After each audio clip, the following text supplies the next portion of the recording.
la beauté du sport sur TF1 avec les magasins But, partenaires des arbitres.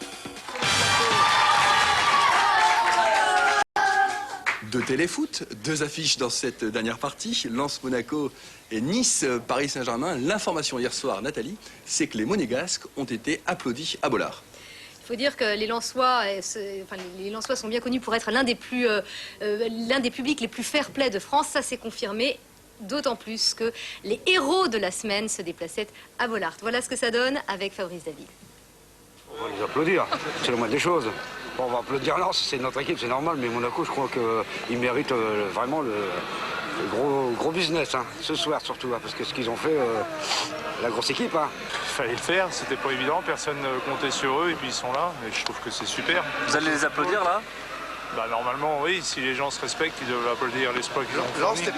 Promesse tenue, le public lensois applaudit les Monégasques, surpris à leur entrée sur le terrain pour l'échauffement. Hommage du fameux meilleur public de France aux demi-finalistes de la Ligue des Champions.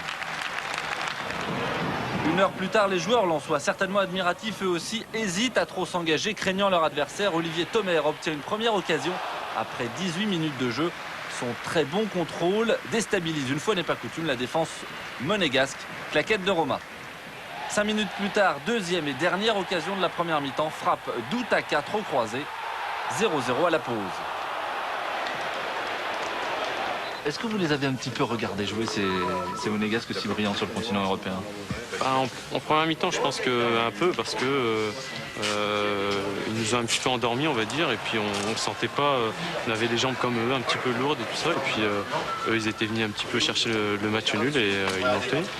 Et ils ont lutté, notamment derrière, pour défendre leur but et ce match nul. Les Monégasques qui ont bien plus souffert en deuxième période. Décalage d'Olivier Thomer pour Morera.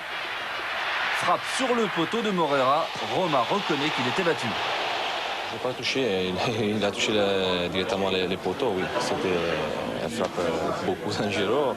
Mais c'est bien, aujourd'hui c'était bien au niveau des chances aussi pour nous, c'est bien passé.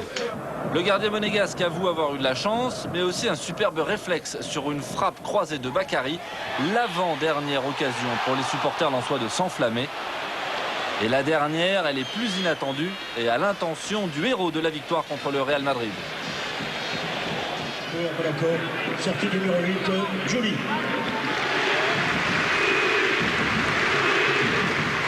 La première fois de ma carrière, ça arrive. C'est fabuleux. Ça m'a donné des frissons parce que bon, ça fait vraiment plaisir pour un joueur de justement avoir une reconnaissance comme ça. Donc c'est un grand moment pour moi.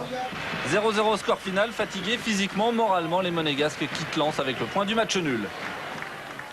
Les Monégasques restent sur 6 matchs sans défaite à l'extérieur, 6 matchs durant lesquels ils n'ont pris qu'un seul but. Alors une question SMS à